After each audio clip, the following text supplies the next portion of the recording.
You talk a lot about purpose, why we are created as humans and why we are here. Like, what is the purpose of life? Why have we been given life? I think we're here to struggle and to learn. I don't think we're here to be happy. That's why when we keep going back to the happy argument, I've always found that kind of frustrating and annoying. Yeah. When someone goes, oh, but I want to be happy. Why?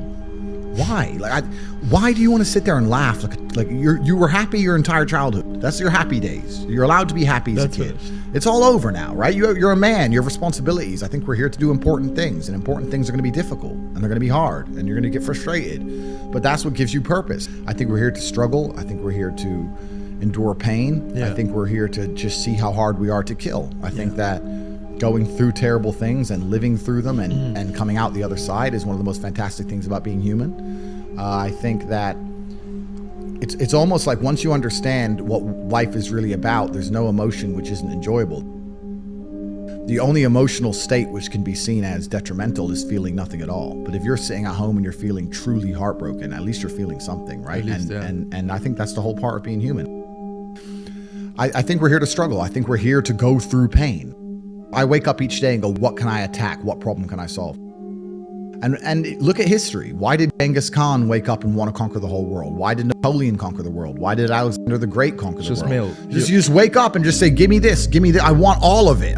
Yeah. There's an army there. They're really big. We're better. It's intrinsic. You need to go and conquer. That's the purpose of life. Do you believe that God created us? So why did God create us to struggle? Because if you don't struggle, you don't learn. God created us to learn and understand ourselves and understand other people and understand the world. And what did I say earlier? I said that you don't learn a lesson without pain. So you have to struggle to learn anything. There's only two ways to learn things, the hard way or the harder way. If you're smart, you can learn the hard way. But in my experience, 99% of the planet only learn the hardest possible way. If you want to feel happy inside of yourself, and you want to feel content, and you want to feel stable inside of yourself, you need to live true to God. And I'm not saying you can't drink a little bit of alcohol or not party or not have a little bit of fun, but you have to be a good person.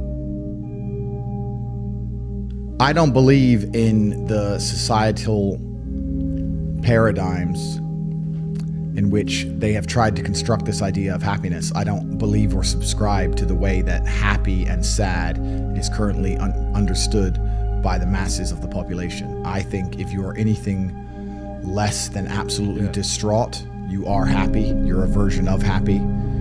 It's like saying gray is a version of black, right? No matter how light the gray is, you can still call it a version of black. And unless you've gone through an event, which hopefully doesn't happen too often, like the passing of a family member or something that's truly destructive and detrimental to your mindset, besides these events, which hopefully only happen a few times in your life, you should be happy. If you're not crying or paralyzed in silence due to the absolute magnitude of a detrimental circumstance or the absolute magnitude of a negative event, then you are a version of happy. So I am always happy is the short answer. I don't believe in not being happy. I don't believe in not saying to myself I'm happy. I'm always a version of happy. And this idea of chasing happiness and always being concerned and preoccupied with how happy you are is actually the biggest mistake that a lot of people make, I think, in the world today. Especially men who wake up and go, oh, I don't really feel happy, so I need to get happier. And that's how they end up down a hedonistic path of drugs or alcohol or gambling, chasing pleasure. I don't care how I feel. I don't care if I feel happy or sad. It doesn't really affect what I do each day. I do the exact same things. I act the exact same way. I don't care. I don't put weight to the significance of the emotion. So I always consider myself a happy person, but if I woke up and I was slightly less happy one day than another, it wouldn't affect anything I do and I wouldn't put any relevance to it. I'm human and that's life. So yeah, am I any happier now that I have hundreds of millions of dollars than before I was broke?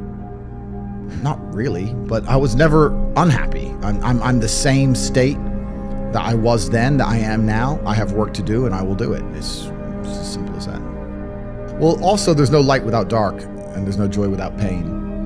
You can't have a rainbow without a little rain. No matter how hard you chase pleasure and happiness, there's going to be dips and troughs in between. There's going to be come downs and downtrends, and you're going to have the juxtaposition between that time you were laughing your head off and acting giddish like a child, and the time that you feel depressed as such.